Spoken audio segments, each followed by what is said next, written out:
All of our cars tell a story about how the manufacturing plants assemble their cars, a story about the people working on the cars, and how much control the manufacturers have over a lot of their assembly processes. Today I'm going to be showing you how to do a quality engineering audit on your car and see what those processes were like on my 2015 BRZ. And this is something that you can do to any of your cars. So as a quality engineer, I walk around the plant basically with this fanny pack full of tools.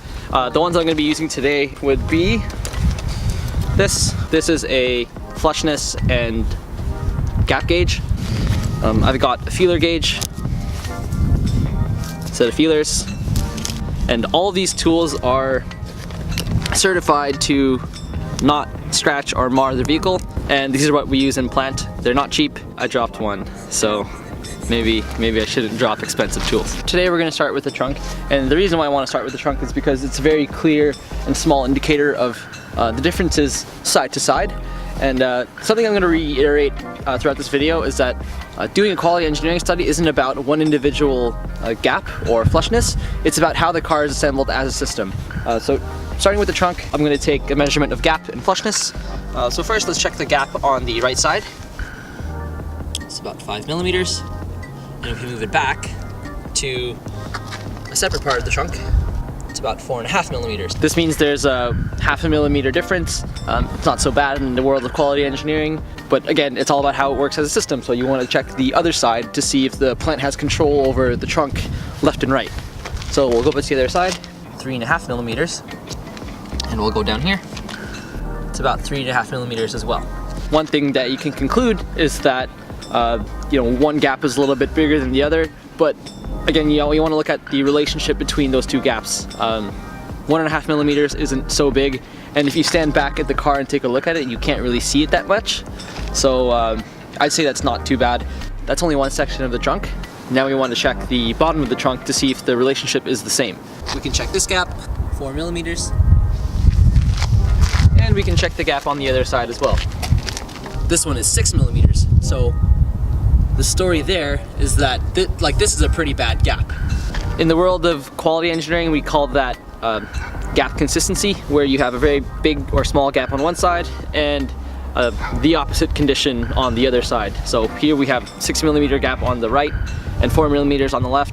But on the top of the trunk, the gaps weren't too bad. If you took an average of the gaps on this profile side, on the right side of the car, you can tell that the gap is too large here compared to that side. Another thing we're going to look at is the bottom of the trunk relative to the bumper. So earlier, what we were doing was checking the trunk compared to the quarter panel here. And we know that the gap on the right side, from trunk to quarter panel, is large. And now we want to check the gap on the right side of the trunk as well, but the trunk to the bumper. So I'm going to use my feeler gauges. I can put the feeler gauges in and out. It's not too tight, so I know this is an okay measurement. What do we have here? 7 millimeters on the right side. Now we're going to check the left. Remember our trend, right? We were quite large on the right side. So on the left side, I'm going to predict that it is the same case. I can't stick my 7 millimeter stack here like I could on the right side. If I reduce it, let's say I reduce it by 2 millimeters, which was our average on the top. Now we had 7 millimeters on that side, 5 millimeters on the left side. So the story that I'm seeing here is the trunk is shifted to the left. Some adjustment could have been made at the factory to shift it over to the right to have even gaps on both sides. But this is a very clear indication of the trunk being shifted over.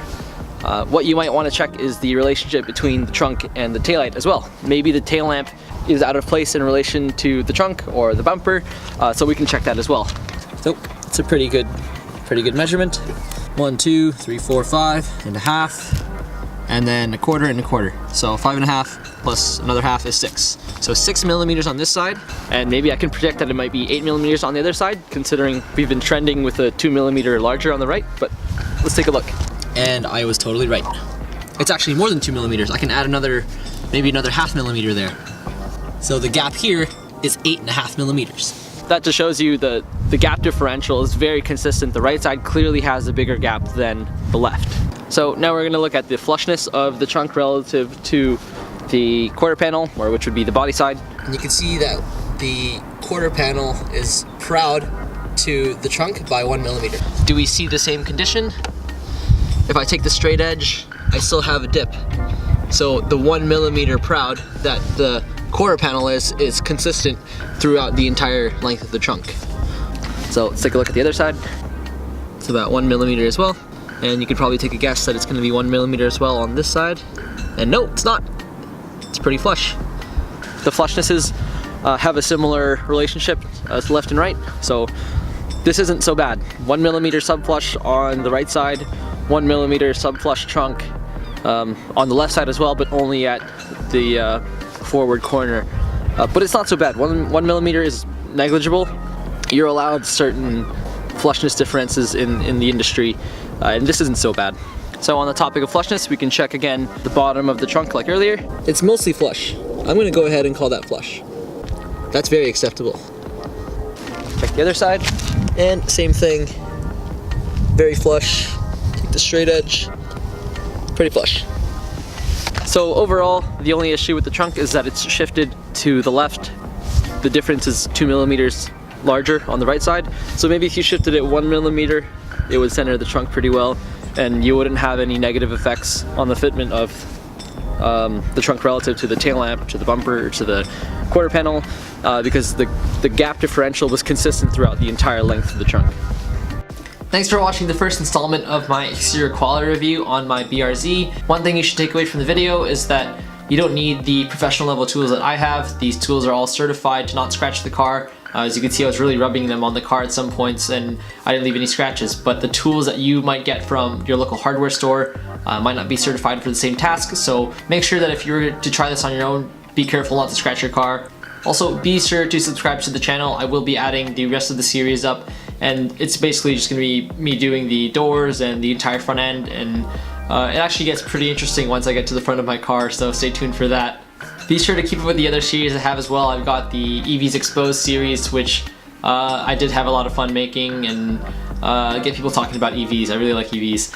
I've got some more detailing content prepared for you guys, so be sure to stick around for that as well. It's starting to warm up here in Canada, so track season is right around the corner. I've got a couple track days planned and several autocrosses planned, so be sure to keep up with my channel for that fun stuff. Thanks.